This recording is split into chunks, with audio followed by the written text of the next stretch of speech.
नमस्कार, मैं हूं सुमित अवस्थी। आप देख रहे हैं दस्तक। शुरुआत करेंगे गुजरात विधानसभा चुनावों की कुछ खबरों के साथ।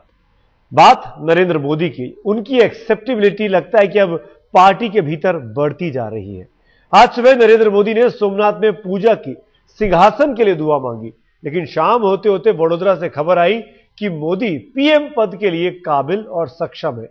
गुजरात में मोदी के लिए चुनाव प्रचार करने पहुंची सुषमा स्वराज ने आज ये स्वीकार किया कि बीजेपी में पीएम पद के लिए मोदी योग्य और सक्षम उम्मीदवार है। खबर इसलिए भी बड़ी है कि खुद सुषमा स्वराज को भी पीएम पद का एक बड़ा और मजबूत दावेदार माना जा रहा है। अब इनके इस बयान के कई मायने निकाले जा रहे हैं। सवाल ये कि क्या बीजेपी में धीरे धीरे यह बहस खत्म हो रही है कि पीएम पद के लिए सबसे बेहतर कौन है? कि हमारे यहाँ कोई लाइन नहीं होती। यहाँ तक प्रधानमंत्री पद की बात है, उसकी कोई लाइन नहीं होती, लेकिन सक्षम है नरेंद्र मोदी उस पद के लिए, इसमें कोई दो राय नहीं है। काबिल हैं, योग्य हैं, इसमें कोई दो राय नहीं है। इसे गुजरात चुनाव से पहले सूबे में मोदी के कद को और ऊंचा करने की कोशिश कहिए या पार्टी की छवि सुधारने की मजबूरी। सुषमा जी जिस प्रश्न का अब तक गोलमोल उत्तर दिया करती थीं, उसी प्रश्न को उन्होंने वस्तुनिष्ठ सवाल मानकर एक पंक्ति में सीधा सा जवाब दे दिया। प्रधानमंत्री पद के लिए मोदी की योग्यता पर उन्हें कोई शक नहीं है, लेकिन किसी की योग्यता और कद दूसरों के लिए बेमतलब है।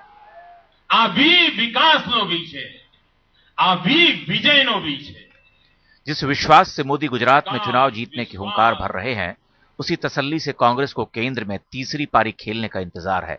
उनका विश्वास सच है और बीजेपी का विश्वास सपना।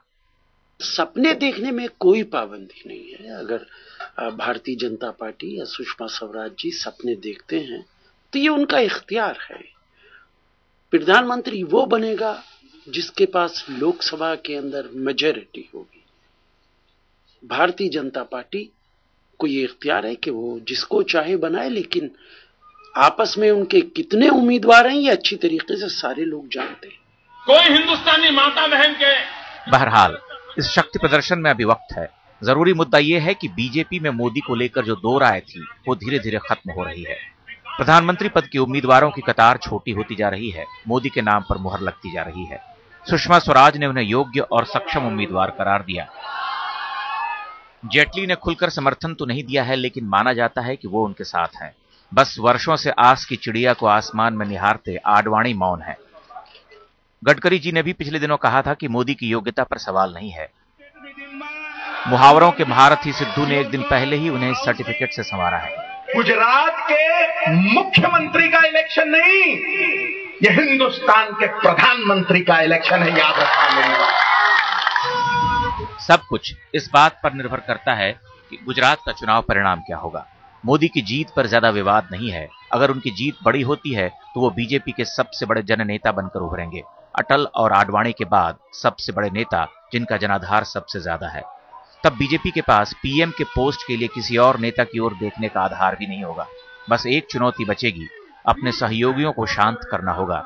ये बताना होगा कि गुजरात विभीषिका की तड़पती आत्मा का तर्पण मोदी कर चुके हैं। वडोदरा से वशिष्ठ शुक्ल के साथ सिद्धार्थ, दिल्ली आज तक। तो नरेंद्र भाई मोदी की एक्सेप्टेबिलिटी है, उनकी पार्टी के अंदर उनकी जो बात है वो बढ़ती जा रही है, कद बढ़ता जा रहा है। शायद इसीलिए तमाम बड़े नेता उनके नाम के साथ अब लामबंद हो रहे हैं। लेकिन इतना भी मोदी के लिए काफी नहीं है। मोदी साहब शायद इसीलिए कोई भी तीर ना छूटे, अपने तरकश में उसको सबको तेज करने में लगे हुए हैं। और जनता की अदालत में जाने के पहले वो सबसे पहले भगवान के मंदिर में पहुंचे, उनके आगे पूजा अर्चना की सोमनाथ मंदिर जाकर, और ये मांगा कि अब की बार गुजरात के मुख्यमंत्री ही आगे जाकर देश का प्रधानमंत्री बने।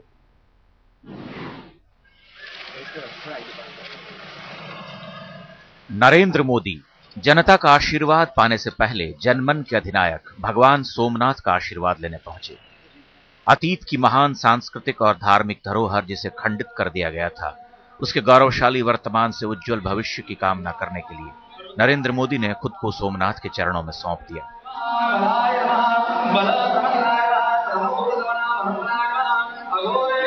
भव्य मंदिर के दमकते गर्भगृह में मंत्रोच्चार के बीच गुजरात के मुख्यमंत्री ने पूजा अर्चना की। शिव के सामने सत्ता के सुख का सत्य उजागर हो चुका था। विपक्ष को धूल चटाने के डंक का जो मोदी पीट रहे हैं, उसकी आवाज कहीं मद्धम न पड़ जाए, ये डर मन में लिए मोदी ने सोमनाथ से जय का आशीर्वाद मांगा।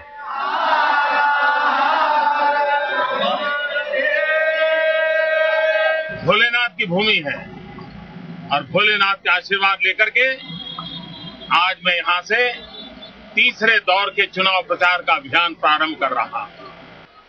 भक्ति के बाद नई शक्ति और उत्साह से भरे मोदी जब मंदिर से बाहर निकले तो शब्दों में विश्वास की चमक थी और यह अनुभव भी था कि जहां से उन्होंने तीसरे चरण का चुनाव प्रचार शुरू किया है वो लौह पुरुष की भूमि है, जीत तो जरूर होगी। कांग्रेस की बातों पर मैं भरोसा करूं तो मैं इसमें से एक संकेत देख रहा हूं कि अगर 12 साल का बच्चा कांग्रेस के हाथों से मैंडेट छीन करके चला जाता है, इसका मतलब यह हुआ कि गुजरात की 6 करोड़ की जनता ने कांग्रेस का मैंडेट बहुत पहले ही छीन लिया है और कांग्रेस को पराजय की कगार में झोंक दिया है।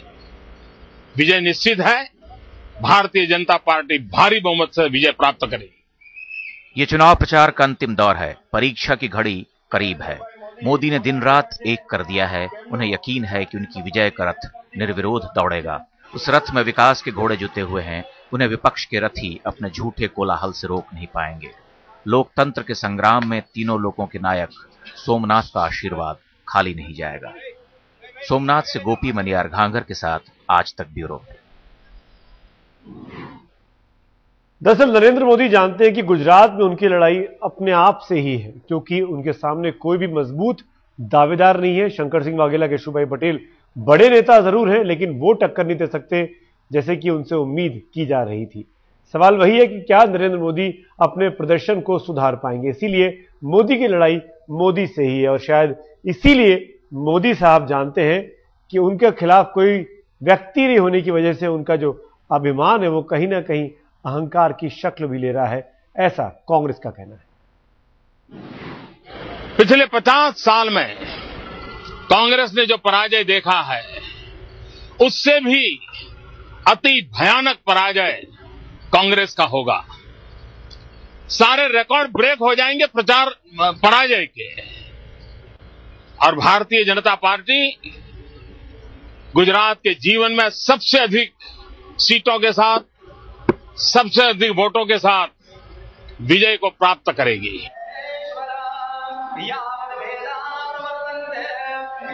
न जाने वो कौन सा अनुभव लिए सोमनाथ के मंदिर से बाहर निकले नरेंद्र मोदी कि आत्मविश्वास संयम के तटबंध को तोड़कर बह रहा था।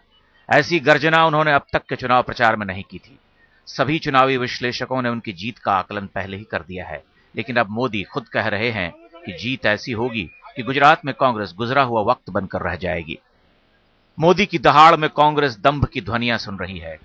कांग्रेस को लगता है कि मोदी के अहंकार का सागर टलमल कर रहा है, लेकिन अहंकार तो रावण का भी चूर हो गया था, फिर मोदी कौन है।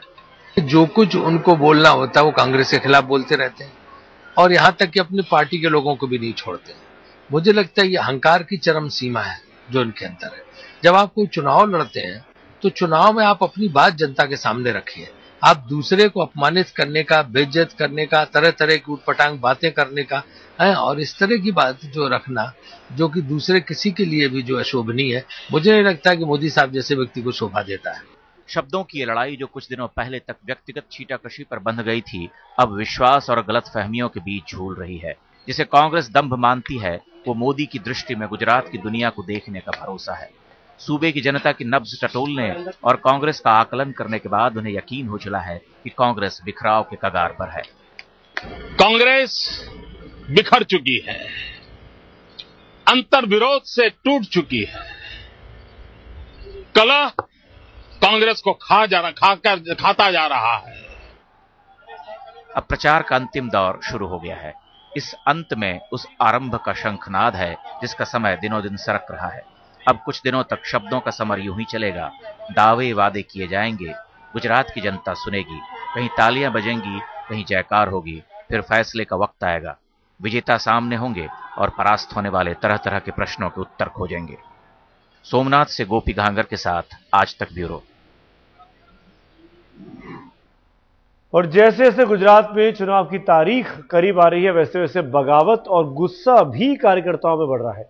कांग्रेस के नरहरि अमीन के तेवर पार्टी के लिए मुश्किल खड़ी कर रहे हैं। राजीव शुक्ला को आज उनको बनाने के लिए भेजा गया। वहीं नरेंद्र मोदी के खिलाफ भी लामबंदी तेज हो रही है। आज तो सूरत की सभा में नाराज कुछ कार्यकर्ताओं ने मुख्यमंत्री को काले झंडे भी दिखाए।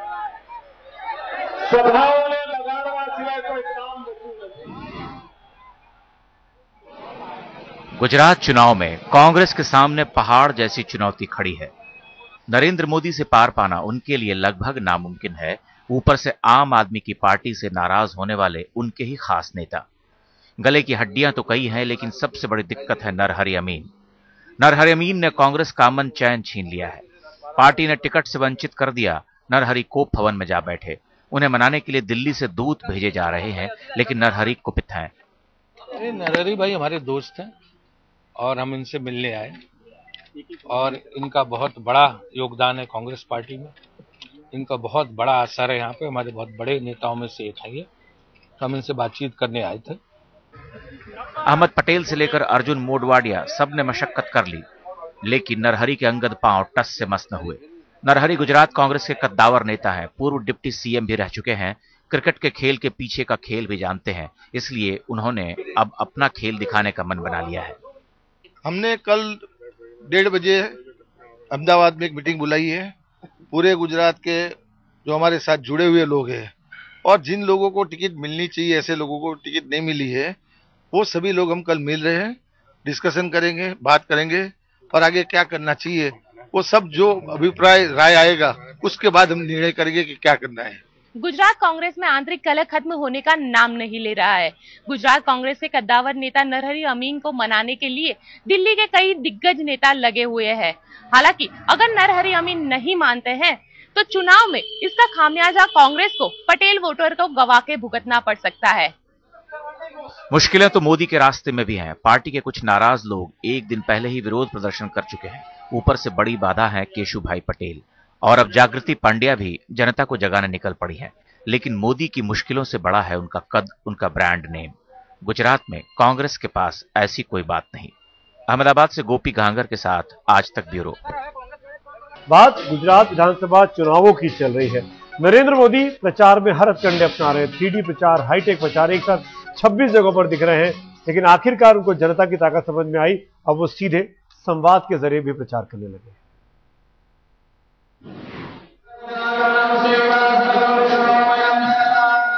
भगवान सोमनाथ के द्वार से अंतिम दौर के प्रचार का चक्का चला है।